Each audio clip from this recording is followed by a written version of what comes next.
Assalamualaikum warahmatullahi wabarakatuh. Perkenalkan, nama saya Nisa Mulyani dengan NPM 10121083 kelas C5 Program Studi Manajemen Universitas Teknologi Digital. Video ini diajukan untuk memenuhi tugas evaluasi tengah semester mata kuliah Manajemen Keuangan dengan dosen pengampu Ibu Ida Jalilah Fitria. Selamat menyaksikan. Di sini, saya akan menjelaskan mengenai analisis rasio laporan keuangan. Analisis rasio merupakan suatu alat analisis yang digunakan oleh perusahaan untuk menilai kinerja keuangan berdasarkan data perbandingan masing-masing pos yang terdapat dalam laporan keuangan. Analisis rasio laporan keuangan dikelompokkan ke dalam 5 kategori, yaitu rasio likuiditas, rasio manajemen aset, rasio manajemen utang, rasio profitabilitas, dan rasio nilai pasar. Di video kali ini saya akan menjelaskan dan memberikan beberapa contoh soal mengenai dua rasio, yaitu rasio likuiditas dan rasio manajemen aset. Yang pertama, rasio likuiditas. Rasio ini memberikan gambaran kemampuan perusahaan untuk membayar hutang yang jatuh tempo dalam 1 tahun. Rasio likuiditas terbagi menjadi 2, yaitu yang pertama rasio lancar. Rumus rasio lancar yaitu aset lancar dibagi liabilitas lancar, dan rata-rata industrinya 4,3 kali. Contoh soal. Jika aktiva lancar suatu perusahaan adalah 90 juta rupiah, sedangkan utang lancarnya adalah 50 juta rupiah, maka rasio lancarnya adalah 90 juta dibagi 50 juta, maka nilainya adalah 1,8 kali. Kemudian yang kedua ada rasio cepat. Rumus rasio cepat adalah aset lancar dikurangi persediaan dibagi liabilitas, dan rata-rata industrinya sama dengan 2,2 kali. Contoh soal.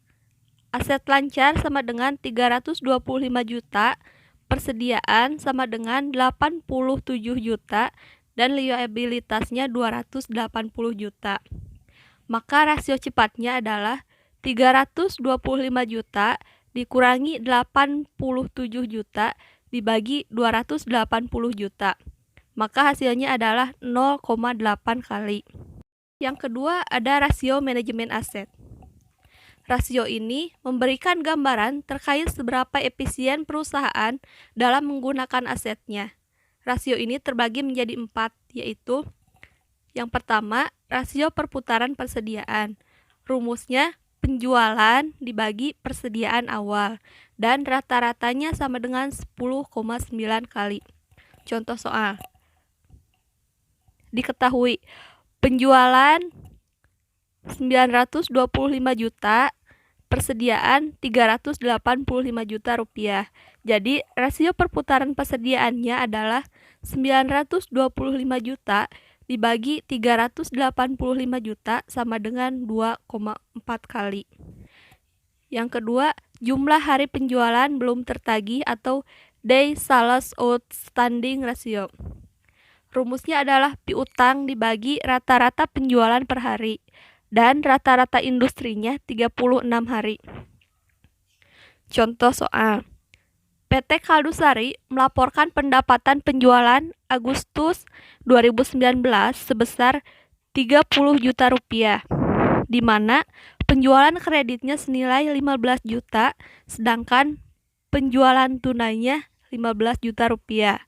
Namun, saldo piutang akhir bulan ternyata sebesar 12 juta rupiah. Maka DSO-nya adalah 12 juta dibagi 15 juta dikali 30, sama dengan 24 hari. Yang ketiga yaitu rasio perputaran aset tetap. Rumusnya penjualan dibagi aset tetap neto, dan rata-rata industrinya sama dengan 2,8 kali. Contoh. Diketahui penjualan 120.000, aset tetap neto 75.000, maka perputaran aset tetapnya sama dengan 120.000 dibagi 75.000 sama dengan 1,6. Yang terakhir yaitu ada rasio perputaran aset total. Rumusnya penjualan dibagi aset total dan rata-rata industrinya 1,8 kali. Contoh, penjualan 120.000, total aset 95.000. Jadi, rasio perputaran aset total 120.000 dibagi 95.000 sama dengan 1,263 dibulatkan menjadi 1,3. Cukup sekian pemaparan dari saya. Mohon maaf atas segala kesalahan dan kekurangannya. Wassalamualaikum warahmatullahi wabarakatuh.